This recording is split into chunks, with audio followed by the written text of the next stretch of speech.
I'm gonna do a 10 mil because they're the hardest, in my opinion. They're so small that the mass, they lose their heat quickly. So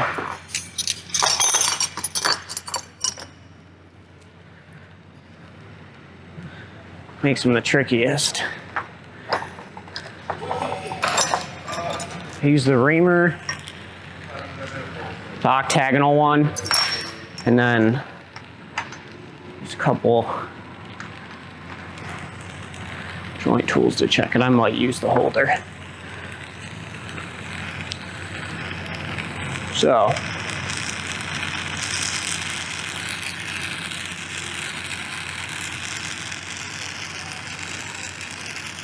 we need a little bit of water too. Hey,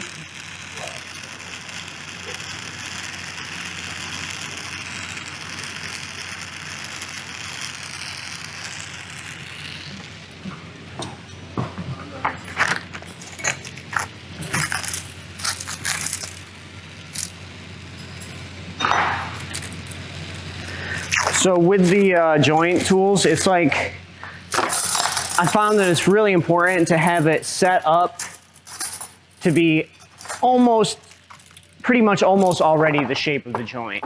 You know, the tool, it'll make it the shape, but it's not gonna do all the work for you. And if you try and make it do it, it's gonna fight you. That's what I've found from using these. So, glasses.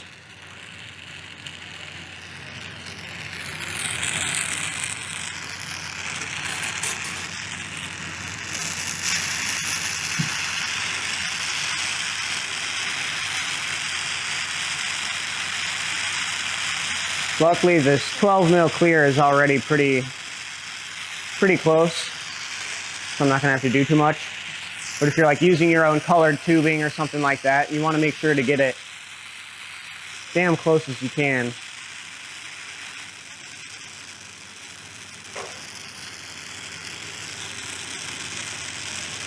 Finished product.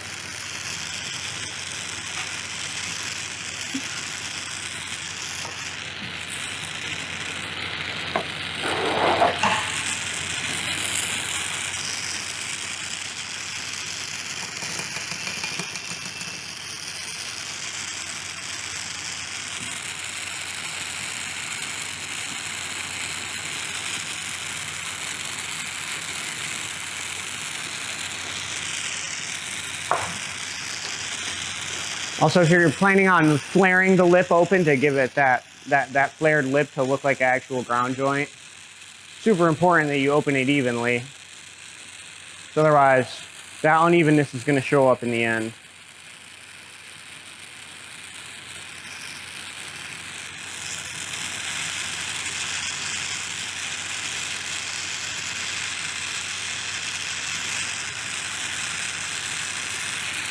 So it's a little.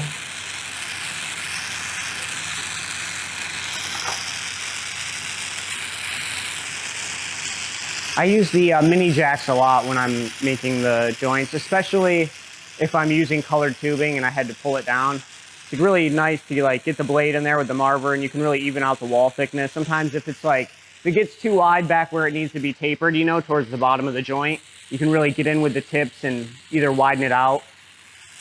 So these mini jacks I use these things all the time for opening small holes like carbs, mouthpieces, stuff like that.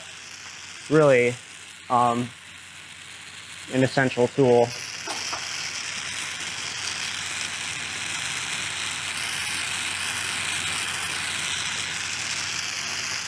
All right. Kind of some funniness from where I opened the lip, but I think it'll be all right. So a lot of times I'll go in with the tool first to kind of get it the right size before I actually flare the lip. Because there's been plenty of times where I just flared the lip and then tried to use the tool and then ended up messing up that flare in the process of forming the joint. So I feel like it's better just to have it a little bit closer. Close, I should have flared it more.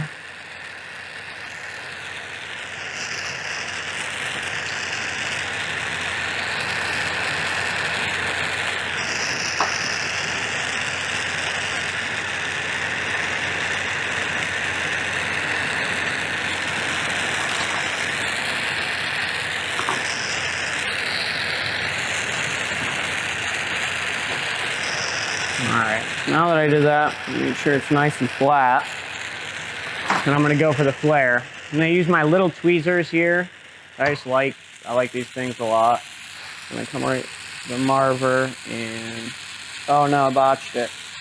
Yeah, all right. Kind of flare it out, make sure it's flat.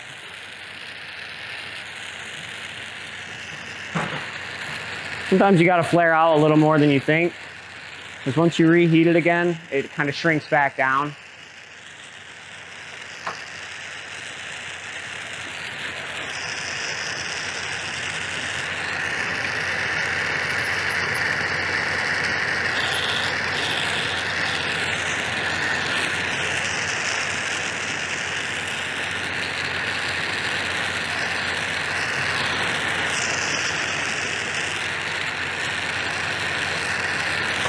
All right, let's see how we did.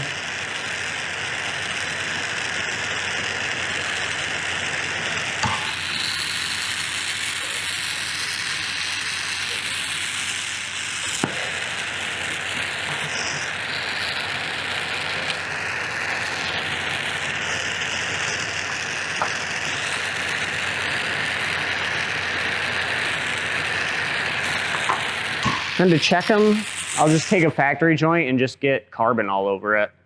That way it'll prevent it from sticking. And you can really feel, sometimes the wax, I was doing it with beeswax, but sometimes the wax would crack them. So this way I found it pre-warms the joint. There's kind of a little bit of a wiggle, which happens sometimes. A trick that I picked up for that is it's super destructive on your ground joint holders, but found it super helpful, you know, if you don't mind buying them, I'd recommend doing it. So basically I found that if you get the graphite holder red hot and you warm your glass just a little bit, the graphite will be hot enough to melt the glass joint, so it'll move right around it. It's a little tricky. Sometimes it leaves marks, like mine's getting pretty messed up from doing it. So now a lot of times it'll leave graphite behind if I do it. So I've been avoiding doing it, but I'll just do it now, just to show you guys.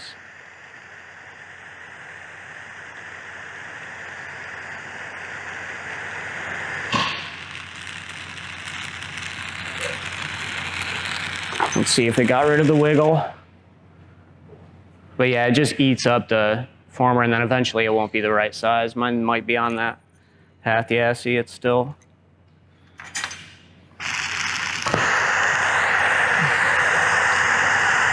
Might go back in with my jacks here, and times it's a little trial and error. And sometimes you can't win them all either. Most oftentimes, if I have to mess around with it too much, I'll just start over completely. Sometimes you just can't get it to go back. Gotta know when to know when to hold them and know when to fold them.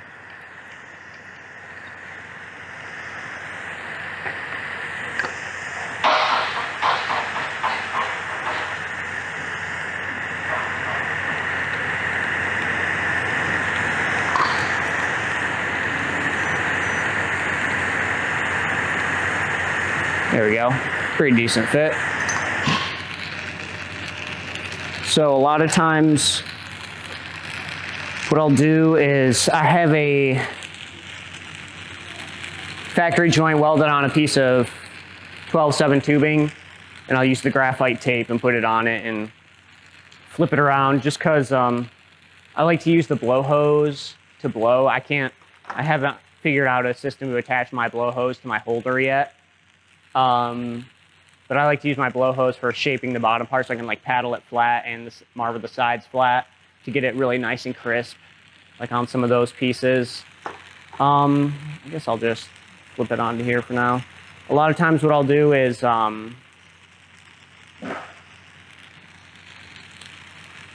because I'll plan on putting it on a closed off joint on a rod.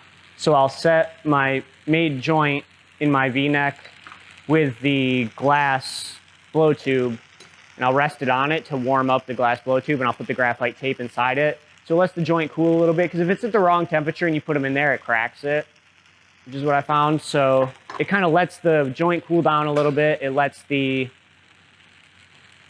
joint that you're putting it onto warm up, and then I'll weld my non-blow joint onto a rod, basically. So then that'll be ready when I need it. And then I'll finish off the bottom half of the joint and transfer it onto the rod. Pop the hole and then transfer it onto the rod and weld it to the piece.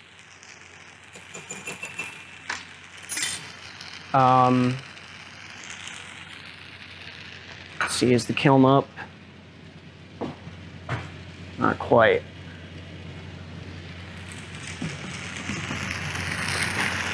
The other tool that I was going to use, so I basically brought a pre-made can and stem, and I like using this tool. I originally had it made for me for a production chillum that we make. It has like stringer lines on the sides, and every time I was melting the constrictions, it would melt into an oval shape because of the stringers. So I had to make me this so I could marver the constrictions on it, and I've ended up using it for a bunch of different things. Like, I like it for marvering in between, like if you have like Maria, Maria, Maria, Maria, you can marver in between those spots. So a lot of times I end up using it if I'm welding a stem to a vessel right in between, like especially if there's a Maria or something on the stem where you can't marver it on this wider marver, I'll always use this. So it's not, damn kiln's not quite up to temp. Let's see. Oh, one of the other things I did was I had so many of our pencil reamers, the small flare one, and I just kept breaking them, kept dropping them and snapping them. So I found out that they fit in 12/7 if you just flare it a little bit and then marver it back down and kind of like flame anneal it. So for all your pencil reamers, you have a handle for it. Because I kept breaking them and I was getting frustrated, and then I realized I could do that. So there's a little tip and trick for you. Let's see, I guess I'm just gonna go for it. 950 is close enough.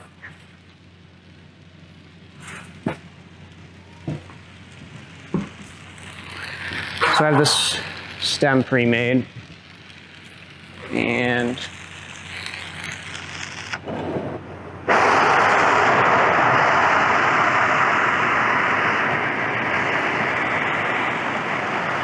just doing this because the kiln wasn't all the way up to temp. I just want to get it hotter.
One thing that I'm using right now, I don't know if you guys will be able to see it, but I filed like this little notch in my marver right up here on the top, and I use it all the time for like necking things down. Like, I don't know, it's just nice. Like, it catches just a little bit, so I feel like it gives me something to turn against, and then I'll be paddling thing. Like, I was just reaming the inside of this wall weight, but I was resting it in that notch right here, and I just like it. It feels nice, kind of almost like rollers, but not really.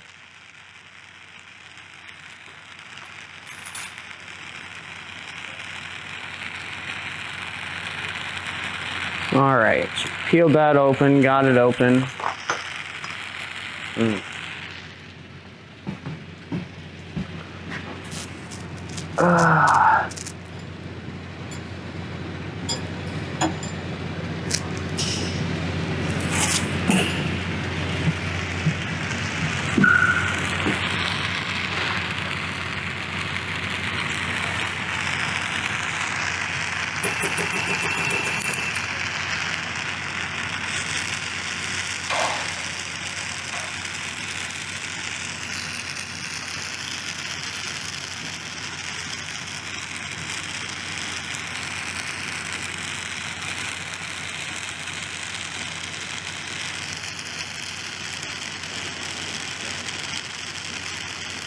All right.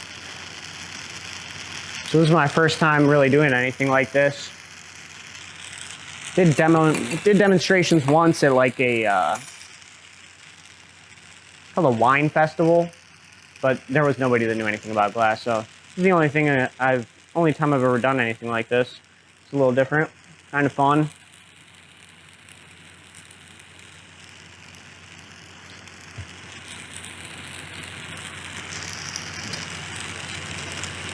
Keep peeling more. Oh, if I don't want my connection to be too long, look funny proportion-wise, want to try and have that Maria be nice and close to the shoulder of the piece.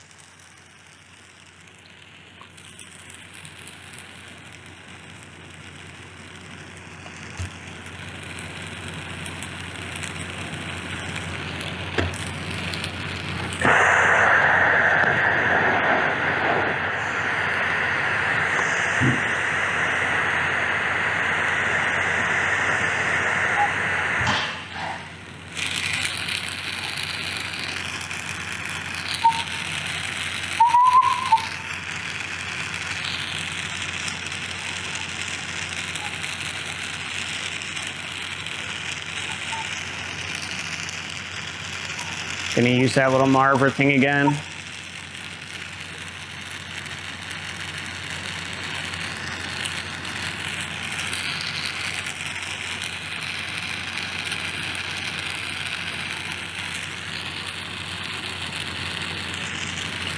All right, let's see how.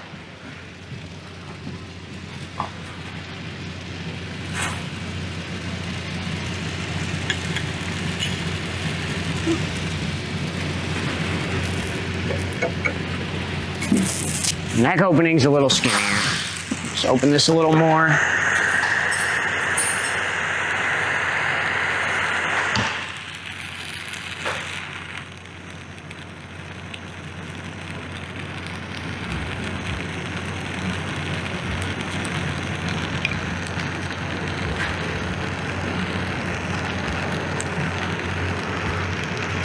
All right, the mini jacks, like I said, I use these things a lot. I really like them for opening all my encomos, all that kind of stuff. They're really nice.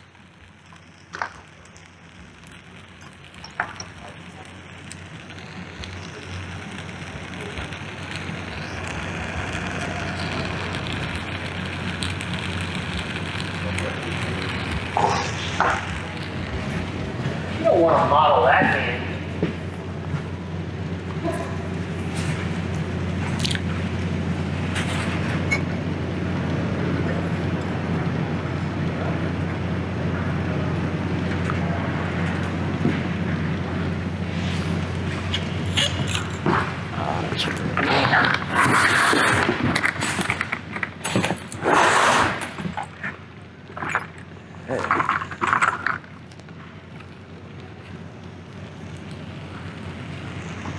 Trusty old earplug. All right.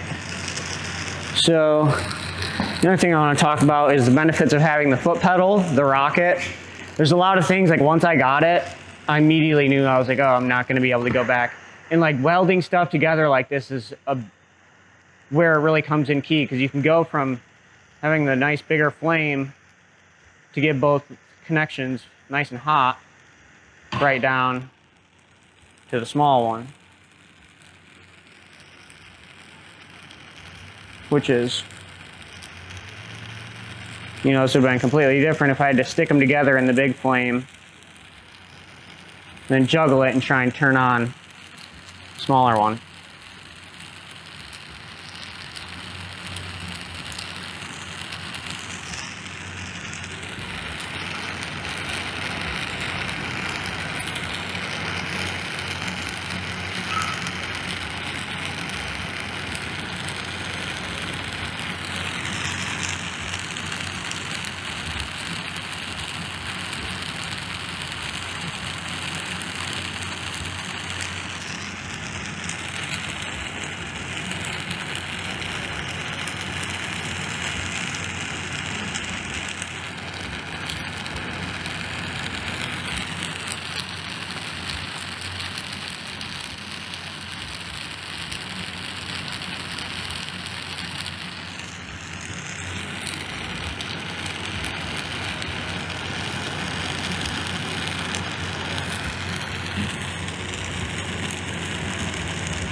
All right, there you have it.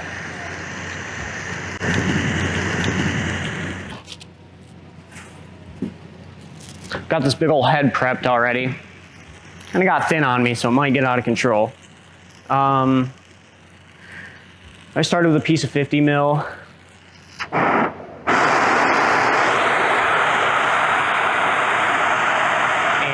I kind of squished it flat on the sides, and I gave it an angle for the back side of the head. You can kind of see on this side. Because one big thing is our heads aren't perfectly round.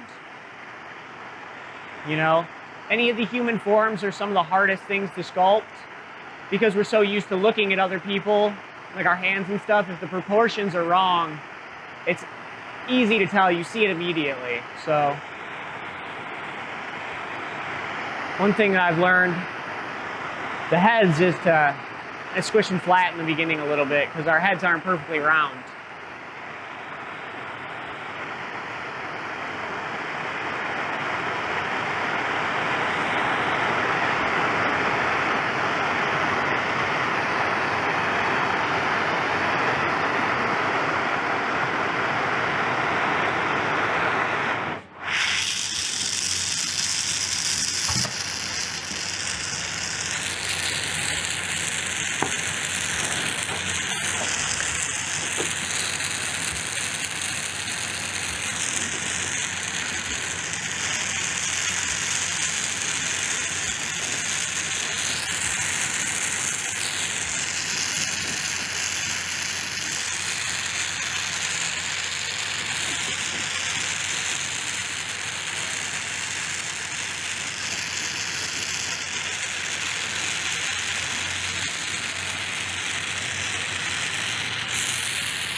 All right.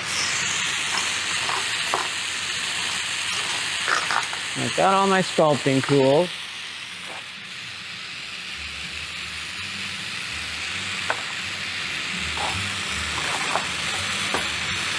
This was like I bought this, it's like a dab tool, and I bought it at a trade show, and I love this thing so much, I use it all the time. I covered up the name of it with tape, but if you see anything like this at a show, I would highly recommend copping, because I use this thing all the time. And they had a big one too that I used in the hot shop. Very nice. Let's see. I'm gonna start with the chin.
Sorry, what was that? What's the wall thickness that you're starting with?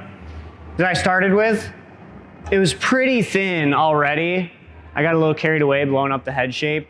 It's maybe like somewhere in between medium and standard wall. So, and I would say ideally, especially with sculpting, it's probably better to be a little bit thicker, just to have more room to play with. When I do sculpt, I like for it to be thicker.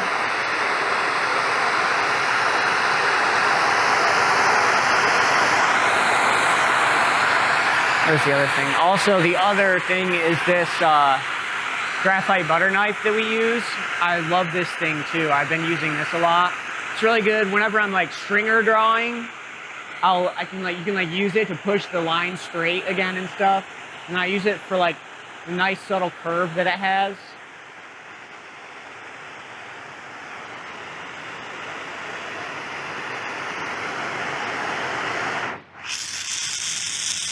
Come right around into here with it. My chin got a little boxy the way I...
I'm just pushing out the bubble for the mouth right now. A lot of times, for a while I would do the mouth first, but the way that I do it, it's kind of like Stress City, so I had a lot of them crack right at the mouth, like while I was working on the rest of them. So I'll wait till later to do the mouth, see how that works out for me.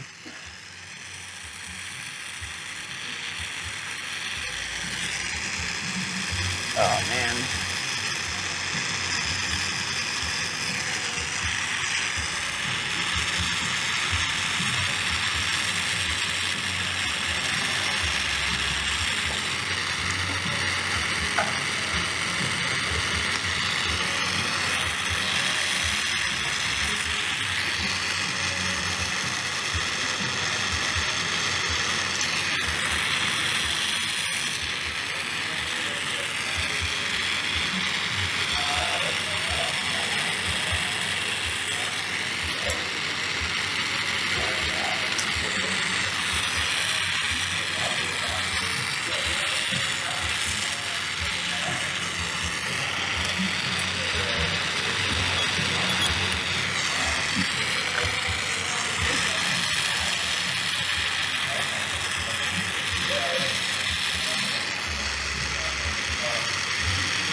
A lot of this is just like roughing it out. Then you come back in and find the shape later.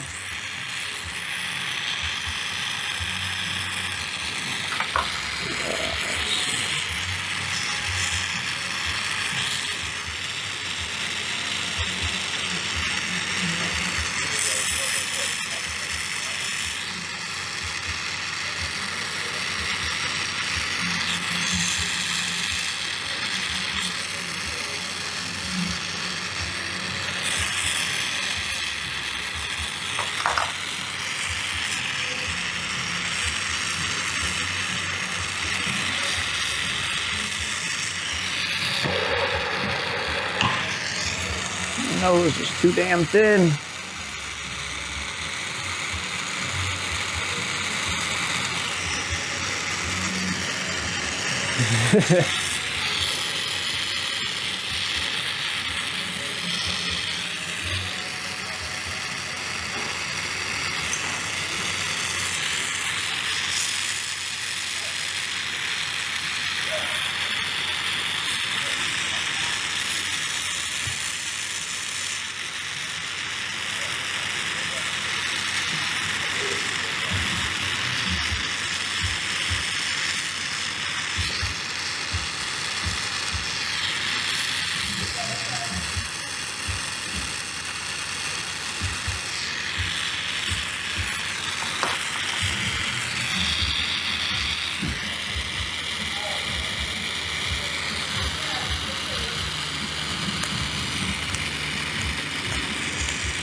So easy to get caught up in doing the detail work, whether you're sculpting.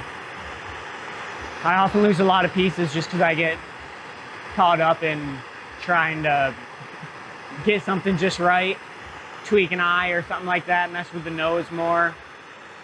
My nose kind of got messed up. I pushed it out too thin, but that's all right.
Try and fix the nosy.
So you can kind of see I'm starting to get a face roughed out here. It's kind of a long, slow process.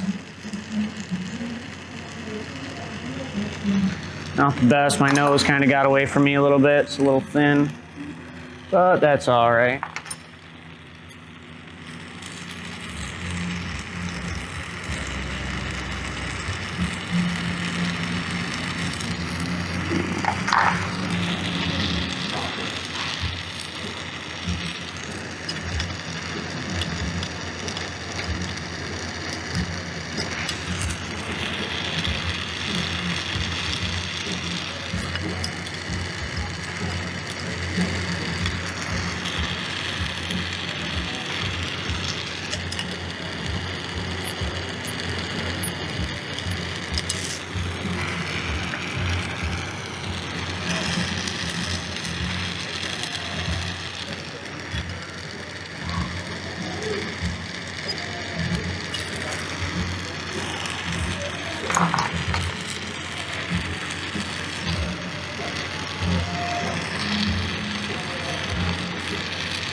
Does anybody have any questions? I feel like I got lost in my zone there for a minute.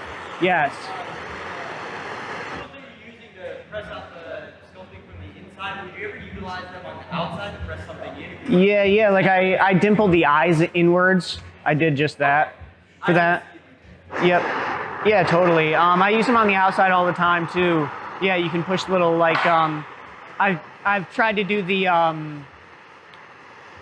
perk that Salt does, the gill perk. I'll use it to make the trench. So do you have any guidelines or establishing like where on that bubble the eyes are going to go, the nose? Oh yeah. So it's kind of like I feel like you can find all this stuff like in drawing books a lot. You know, like when you draw the kind of like egg head shape, there's like the lines that go on it, like where the proportions always goes, like any kind of art book. So like, you know, I feel like dead center is where the eyes are always much lower than you think they are. And then, yeah, I think the mouth is like just below the center and maybe the nose is in the center. I just kind of eyeball it. Like on this guy, his eyes might be a little bit high, but it's okay. I said I'm not really trying to make anything super crazy right now. But yeah, I would look in it if you like are really curious. 'Cause I don't know too much about it, but if you just look at the like an art, like a sketch, like how to draw faces book or whatever, they'll give you the guidelines for how you are supposed to proportion out the different stuff. Same thing with the hands and whatnot too. I like sculpting hands, which is really hard.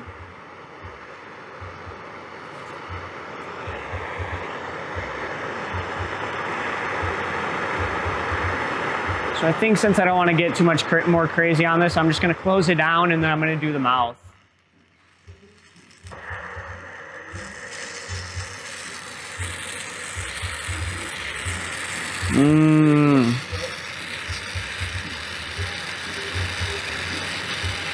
Son of a bitch.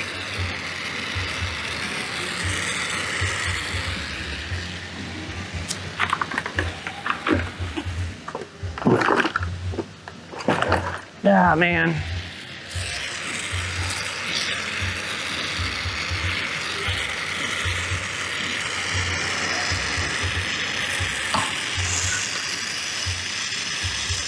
Normally I would use my jacks to close this down, but I left them in the cafeteria. My ditties verse. I'm just gonna kind of do this and I hope it works.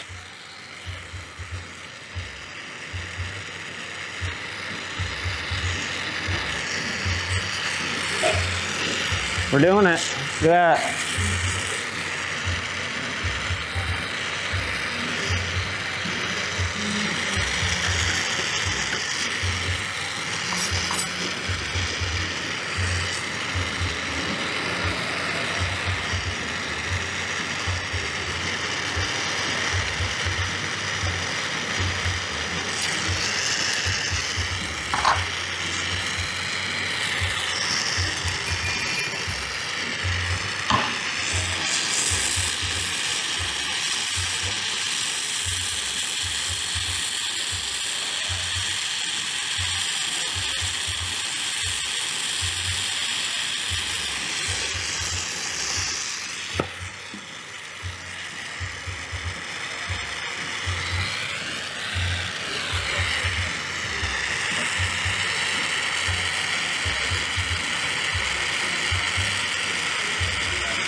Normally I'd try and monkey around with the head more, but I'm just gonna leave it for time's sake.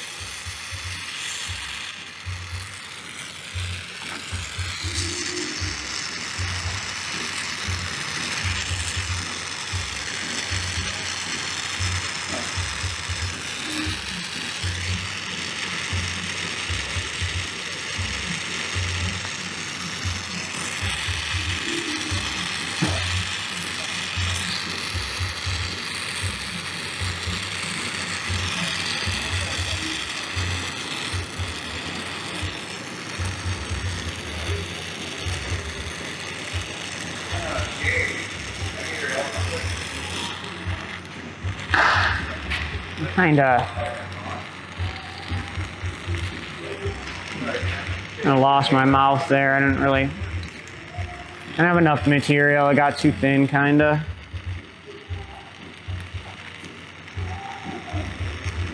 So I'll kind of puff that bubble out and make a crease with the knife, and then from there you can kind of manipulate the lips a little bit. If you want to tweak them up into a smile, you can kind of get it warm and go in with the point and adjust it one way and adjust the other. Kind of type deal. Make a good crease around the top lip and like get your mouth slants and whatnot. Guess I can try a little bit. It's just tough.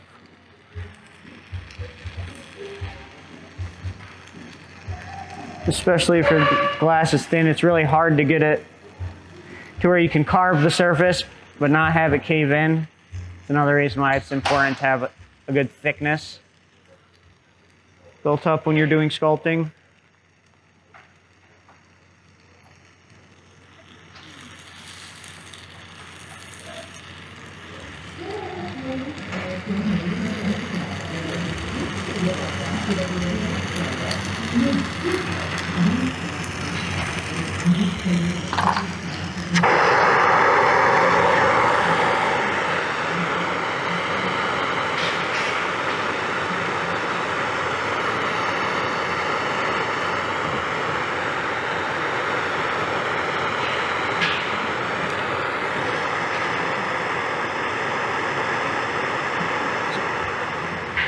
So I have this little stem that I made already.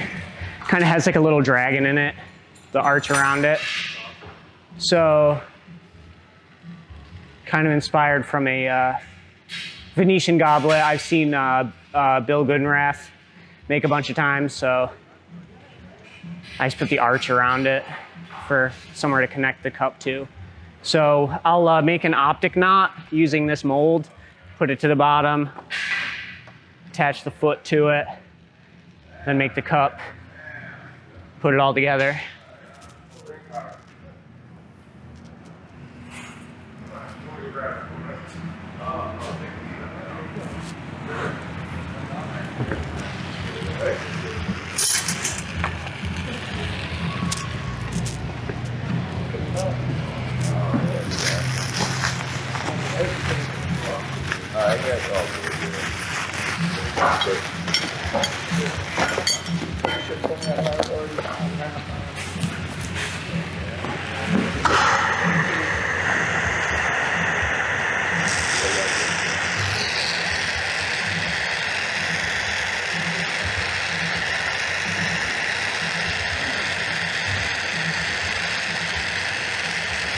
I really like working off the points.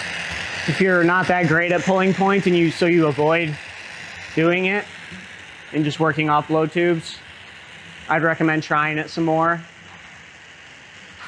It's really good. Really good for learning, you know, consistent turning and learning the heat for the glass, you know, being able to control how hot you need to get it to stretch it so far. It's a good exercise, I feel like.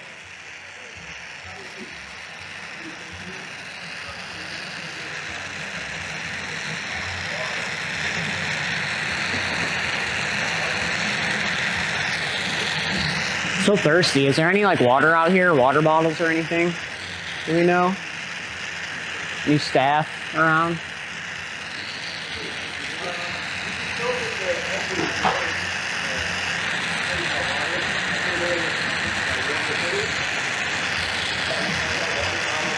I'm sure I don't really have a cup for it to go in. No other problem.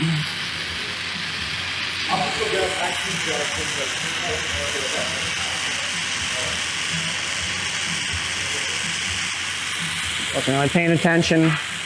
Kind of got a little thin, a little long.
Thank you.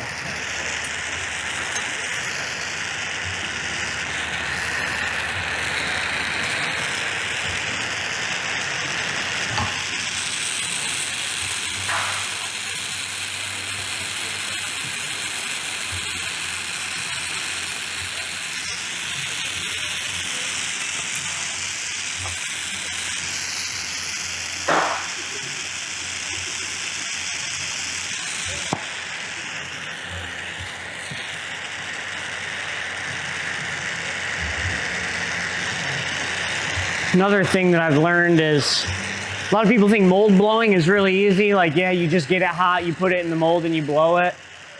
Yeah, I mean, it is that, but it's also really hard. I've had a couple of molds made for me, and setting up the bubble just right and getting the heat so that it blows up evenly inside that mold into all the spaces that you need it to. There's a real trick to it, a real finesse. And I haven't done it that much, so I haven't fully figured it out.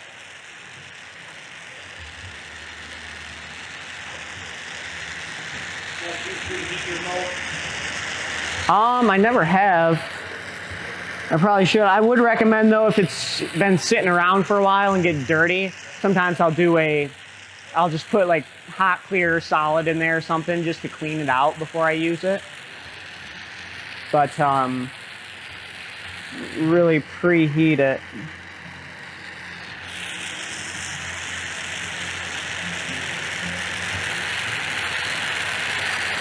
All right. Let's see how this works. Oh no, botched it.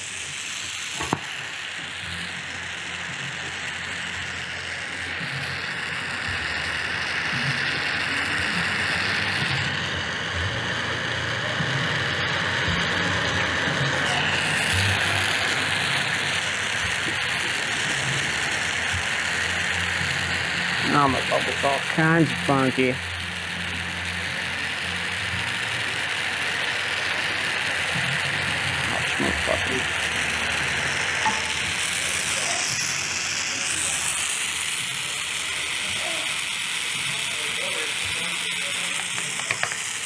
Oh no. There we go. All right.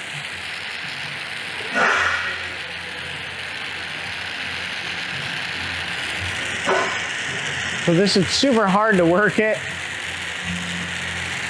not melt the lines away. Try and blow it up just a little bit so that it's a good size. Then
one funny little area.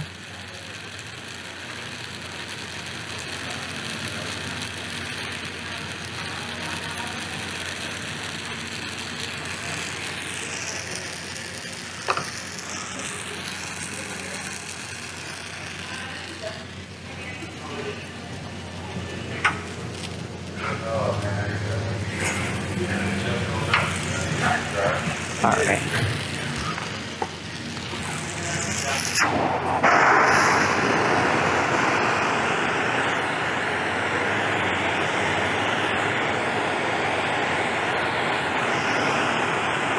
So I'll try and make the cup and the foot from this prep. It's pretty big, so.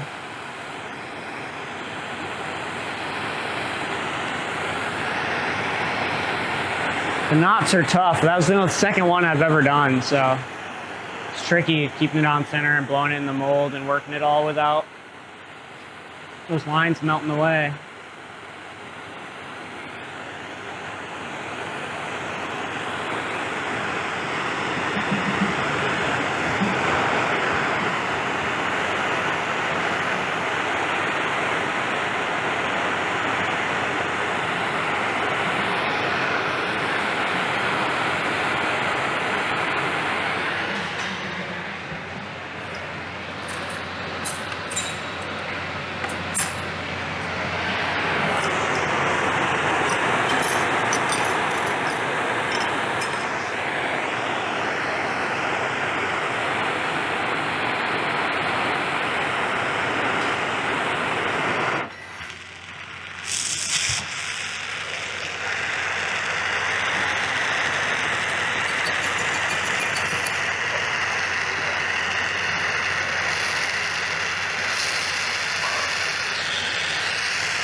Now when it comes to opening stuff up,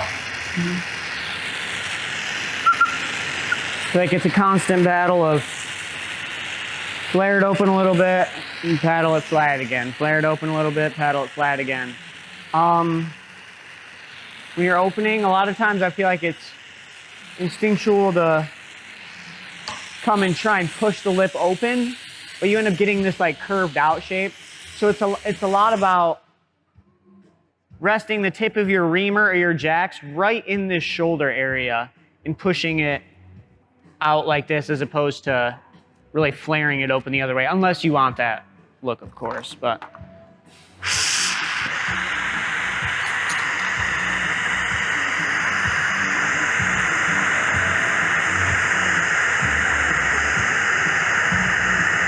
no.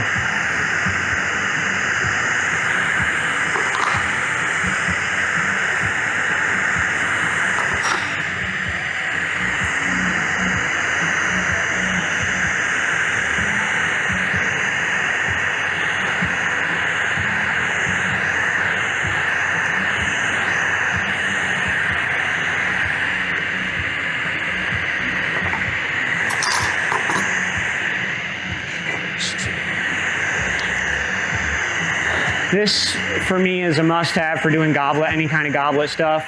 It's nice and big, so you can flatten almost any size foot. And the little notch in it is super clutch for spinning stuff out. You can rest in it. Kind of use a roller, almost like a roller. Move it around a lot more.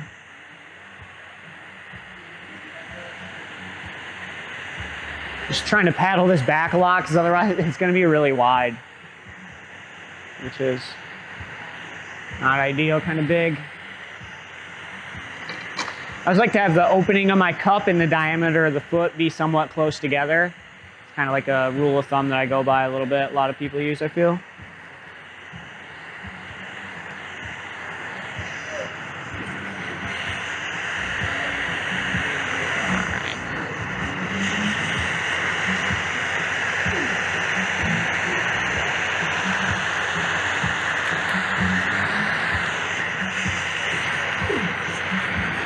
Stuff's gonna start happening.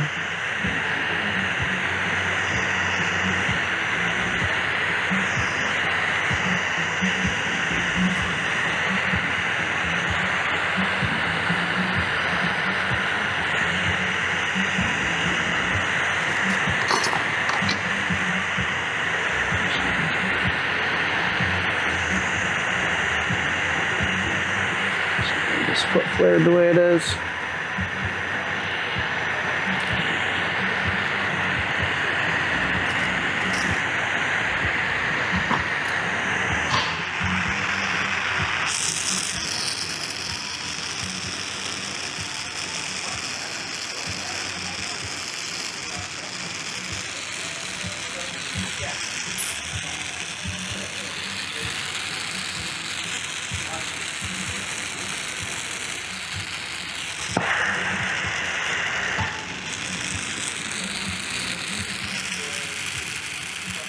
No.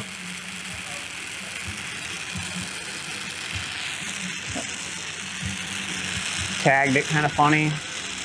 Hit dead center. Redo it.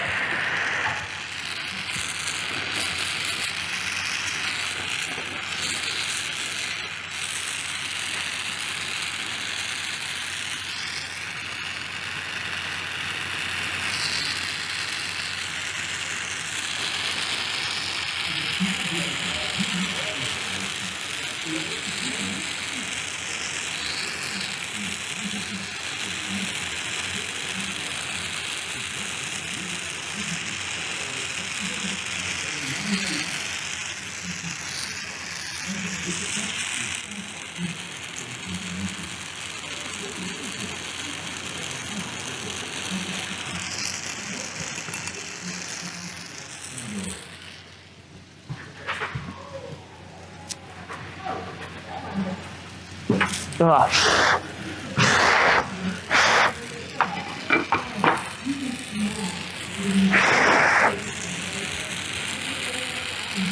Handle's really hot, which is not ideal. Always be conscious where you're putting stuff in the kiln.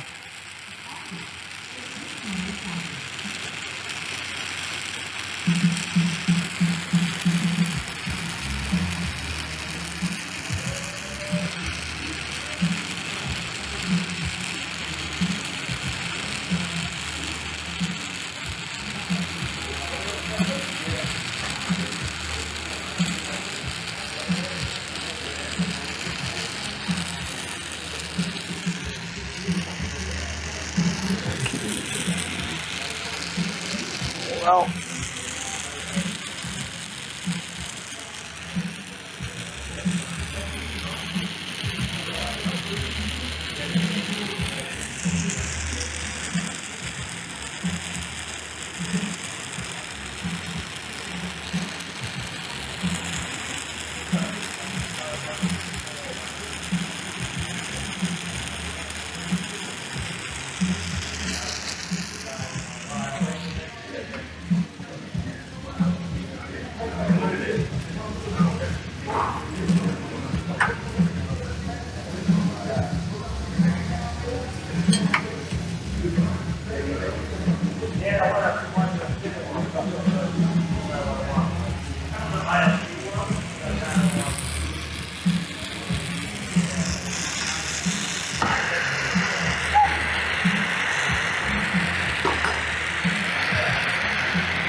does anybody have any questions? I kind of keep falling into silence here, getting distracted. Okay.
about cups is they always feel so much bigger when you're making them.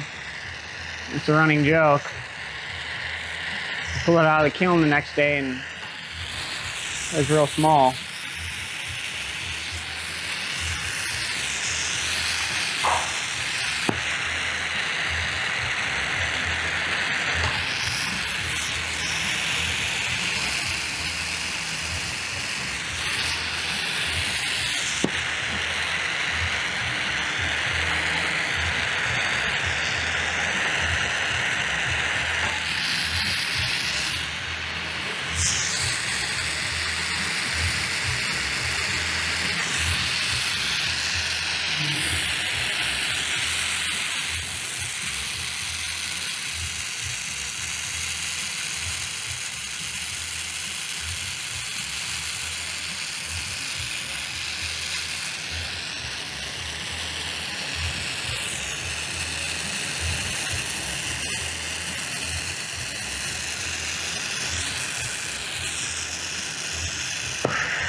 Fuck.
Trying to flare this out into more like a dish shape. The foot's so big around that I didn't want to make like a skinny cup shape or whatever, so we'll put this kind of weird dish shape onto it.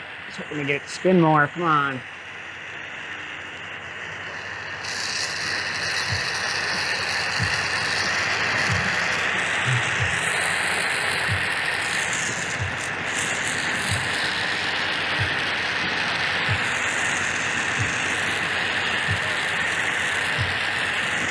all she's gonna give me.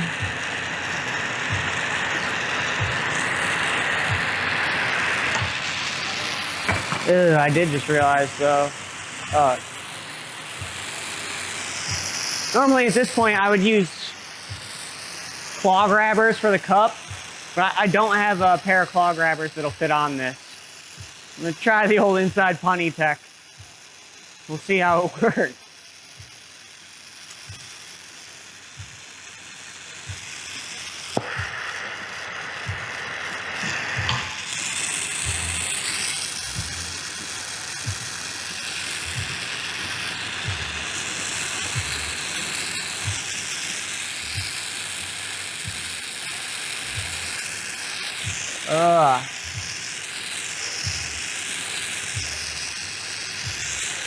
Not the best. Never tried to make that shape before. Pretty tricky.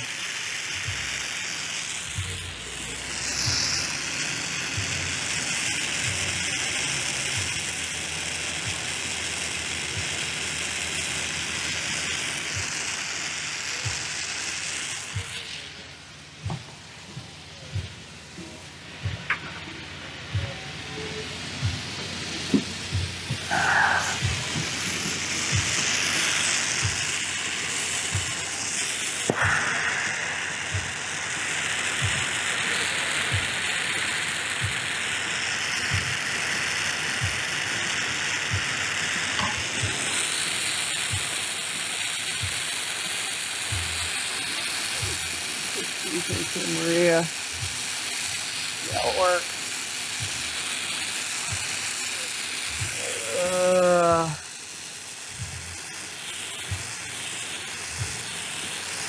Going.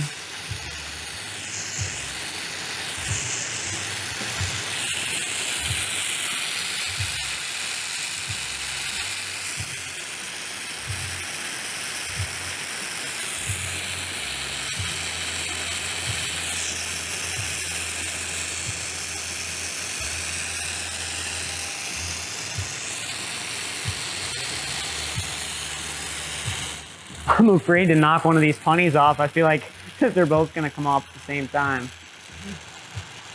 We'll see. You know, when I was learning glass blowing, I started doing hot shop stuff when I was a kid. My dad did it. So I started learning from some of his friends that worked at the Steuben glass factory. One of the guys would always ask me who the best glass blower is. I always tell him I didn't know. He always said it was whoever's having the most fun doing it. So, I think I might be the best glass blower right now. I'm really so nervous to even... There we go.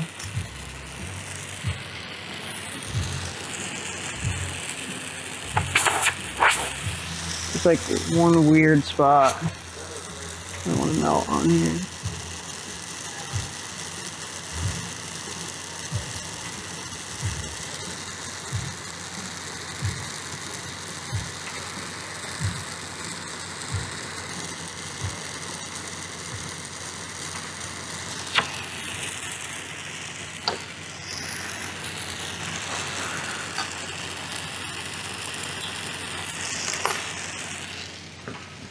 Let's see. I don't know if I should kiln it or not.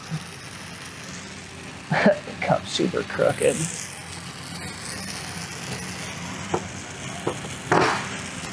Maybe we can fix that a little bit.